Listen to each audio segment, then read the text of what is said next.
Հայաստանում եթե ուժ չկիրառվի, ապա չի գործի իրավակարգը, այսպես է կարծում Նիկոլ Փաշինյանը, որի նախաձեռնությամբ ոստիկանությունում ստեղծվել է նոր ստորաբաժանում՝ ոստիկանական գվարդիան։ Ոստիկանությունը համալրում է իր կազմը, ինչ նպատակով պետք է կռահել։ Ոստիկանապետություն, այսպես են մեկ բառով նկարագրում ստեղծված իրավիճակը մասնագետները, չեն հասկանում բանակի օրեցօր նվացող կազմին զուգահեռ ինչպես են աճում ոստիկանության թվերը։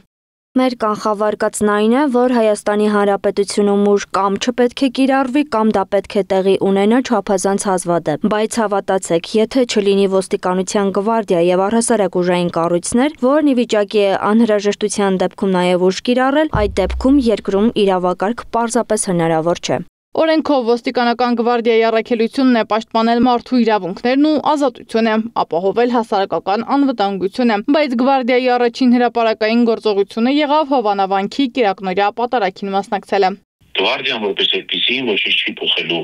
Նիկոլ Փաշինյանի եւ ընդհանրապես պետական դեմոկրատիկ կյանքում, ընդհանրապես անհավատություն անելու եւ խաղաղեցի գուցե փոփոխություն։ Բայց այդ նույն կարմիր բերետները, այդ նույն գնահատված բերետները այլ համազգեստիներ կա շարունակել են իրականացնել իրենց հանցավոր բնույթի գործողությունները։ Ունենալով բացառապես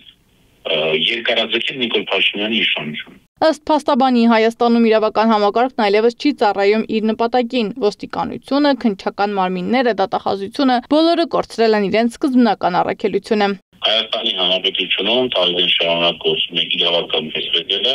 Հայաստանի Հանրապետությունում մտածող մարդկանց համար քիչ թե շատ առնչություն, պետական համակարգի կառույցների հետ առնչություն ունեցող մարդկանց համար, այլ երբևէ գոյություն չունի կամ գոնե այս իշխանության ժամանակ գոյություն չունի եւ չի ունեցել հեղինակություն, հարգանք այդ նշված մարմինների նկատմամբ։ Բաբայանը համոզված է, որ իշխանությունը փորձում է ուժային կառույցների միջոցով պահպանել սեփական աթոռը, ինչի հետևանքով այդ կառույցները կորցնում են հեղինակությունը, իսկ հասարակությունը հարգանքը դրանց հանդեպ։ Այն խնդիրները, որ առաջանում են համակարգ, այո, քաղաքական նպատակների, մասնավորապես իշխանության պահպանման նպատակի ծառայեցնելու համար, դրանք չեմ կարծում, որ անշրջելի իրավիճակներ են ստեղծում։ Արդեն ցանկացած տարբեր այսպես զարգացում կարծում է առանձին դետալներից։ Վերլուծաբան Հակոբ Բադալյանն էլ նկատում է, իրավապահ համակարգը վաղուց չունի վստահություն, երբ ուժայինների նկատմամբ հարգանք չկա, բնական է, որ աճում են հանցագործությունները։ Ոստիկանության ուժային կառույցներին չդիմելու պատճառով մենք ունենում ենք հանցագործություններ, որոնք կարելի է կանխարգելել, որ մի քիչ ավելի խորքային ենք ուսումնասիրում, սա համակարգի նկատմամբ անվստահության պատճառով է, իսկ անվստահության պատճառներից մեկը նաև սա է, ոստիկանության առաքելությունը քաղաքացու ներքին անվտանգությունը փոխած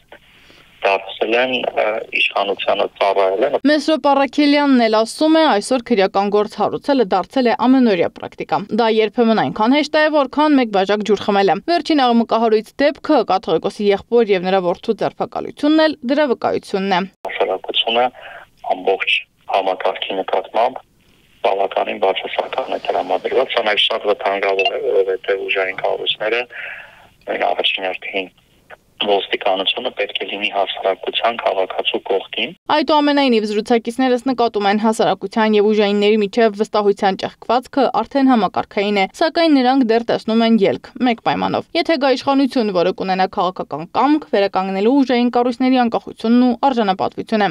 Սեդա Մակարյան, Գեղամ Ղազարյան, ABC Media։ Բաժանորդագրվեք YouTube-ի մեր ալիքին, հետևեք մեզ Facebook-ում, Instagram-ում, Telegram-ում, WhatsApp-ում եւ TikTok-ում կամ այցելեք պաշտոնական մեր կայքի 3w abcmedia.am։